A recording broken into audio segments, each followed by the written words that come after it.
Before I start, I would like to mention something that is our general approach to du'as in the time of difficulties. This life can never be free from difficulties.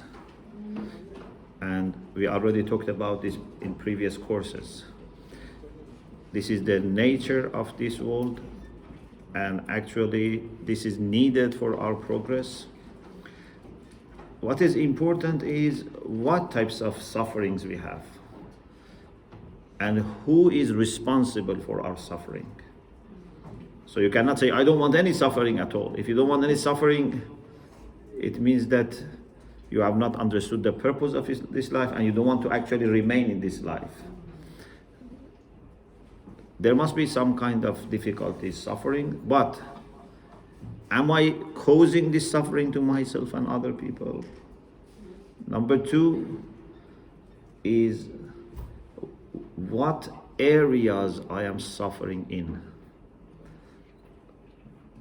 Am I suffering in my relation with Allah subhanahu wa ta'ala, in my iman, in my akhlaq, in being a good person, being a moral person, being a caring, father or mother or husband or wife or neighbor or colleague?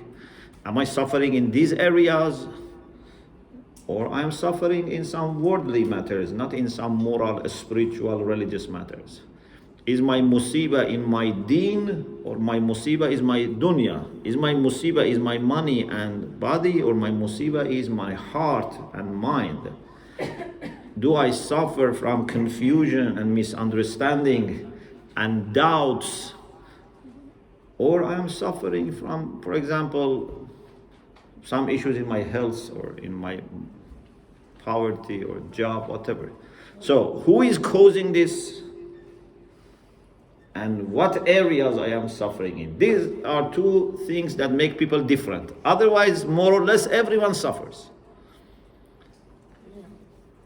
I am sure many times you think, especially those who are younger, that it seems there are people who never suffer. When I look at them, everything is perfect. But this is the way you think. If you go enter into lives of people, you see everyone has his own problems. And sometimes they don't understand, sometimes they understand, but they don't share with other people. There is no need to share with everyone our problems. Amir al-Mu'minin salam says, رَضِيَ بِالظُّلِّ مَنْ كَشَفَ عَنْ ذُرِّهِ. If you mention all your problems to people, then it means that you are happy to be losing your honor. Because it's not that everyone is a good mu'min to keep his or her opinion exactly before talking to them about your problems. Some of people, whether they like it or not, they change their attitude when you share with them your problems. Some are unfortunately like that. So you don't need to say everything to everyone. So everyone has some problems. One person who was very spiritual in Tehran, and many people considered him as a kind of arif. He was a student of Ayatollah Ansari Hamadani, although he had not studied that much. He used to say that if we ask people to bring all their problems and put it in a very large, place, like a big plane, and we ask people to bring your problems and leave it there, so that everyone can see what problems people have and they are all together. And then we will tell them, now we give you choice to choose. You can choose your own problem or problem of any other person.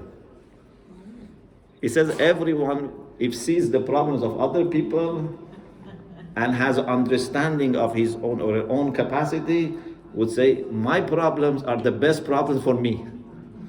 I cannot deal with the problems of other people. So, there are issues. We cannot have no problem at all. But the best is if we don't find ourselves responsible after objective, careful examination, not after just quick, dismissal of my responsibility, but after careful and objective, I find, alhamdulillah, I have not caused this. This is the best thing. Later, then we can work on how to benefit. So problems are there. We should never be despaired. Mu'min would never despair. And actually, our teachings is that when the situation is very, very difficult, and every person may get despaired if they are not believer in Allah subhanahu wa ta'ala, mu'min in that time has more hope. So when people without faith become very despaired, mu'min finds that's the best way to hope, the best time to hope. Because this is the way Allah subhanahu wa ta'ala works, that He would not interfere and intervene for every small problem. He wants us to be responsible, He wants us to solve our problems.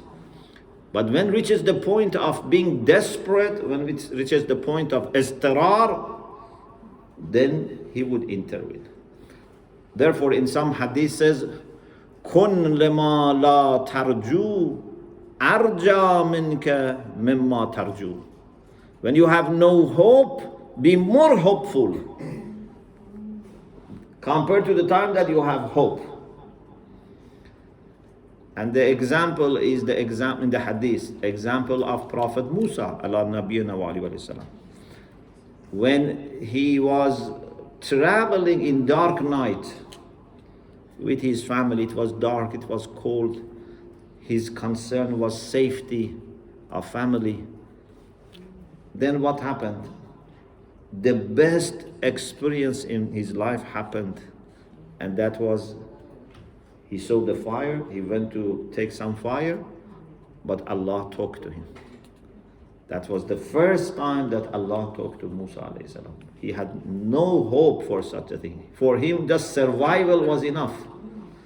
But that, or the Queen of Saba, when she went to Sulaiman, she just went to save herself and her nation. But then she was able to embrace faith and become believer. So we have to be very hopeful, especially in difficult times. I told you, I think once, that when it comes to also doing tawassul to Imam Mahdi ajjalallahu ta'ala farajahu sharif, I believe that generally speaking, we should not expect Imam alayhi salam to interfere in every matter and say, okay, you are my Shia, I should help you. You are my community, I should help you. Because in this way we become very dependent and maybe lazy.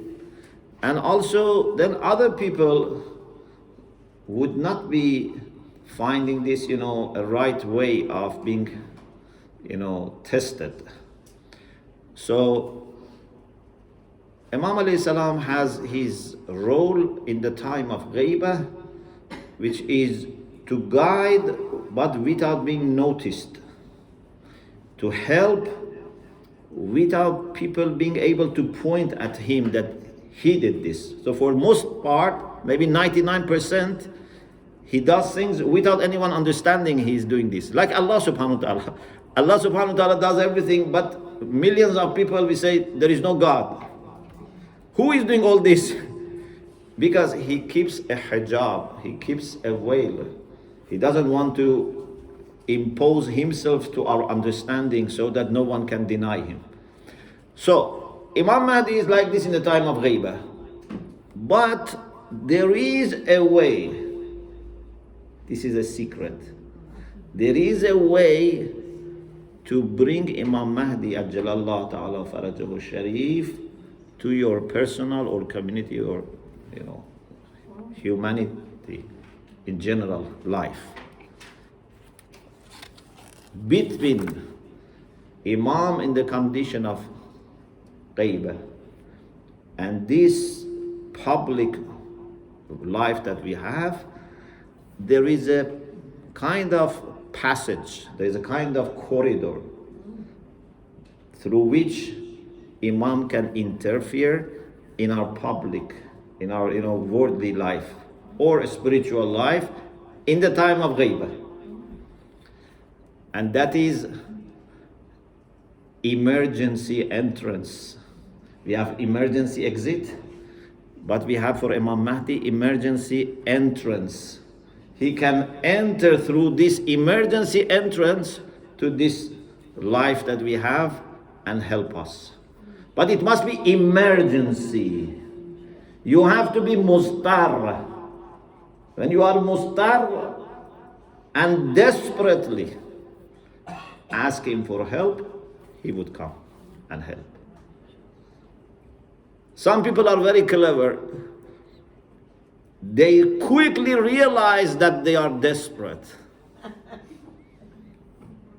So they get all the time help from Imam Mahdi Ajjalallahu Ta'ala Farajahu Sharif. Some people have to see a tragedy that kills millions of people, then they feel desperate. Otherwise they think, we can manage. This is one of the worst problems for mu'mineen, if they think they can manage. You cannot manage anything. You cannot even guarantee that next day you are going to wake up. We are so vulnerable, so weak, so dependent. What can you manage? You cannot even say, I am going tonight home. Who knows? So we have to increase our understanding of our need for Allah subhanahu wa ta'ala, our need for Hujjah of Allah, and being in desperate situation. Unfortunately, most of the time, we think everything is all right, we don't need Imam. We will be happy if he helps us, but we don't need, we can manage ourselves. Alhamdulillah, we have community, we have people, we have money, we have guidance, but this is not the right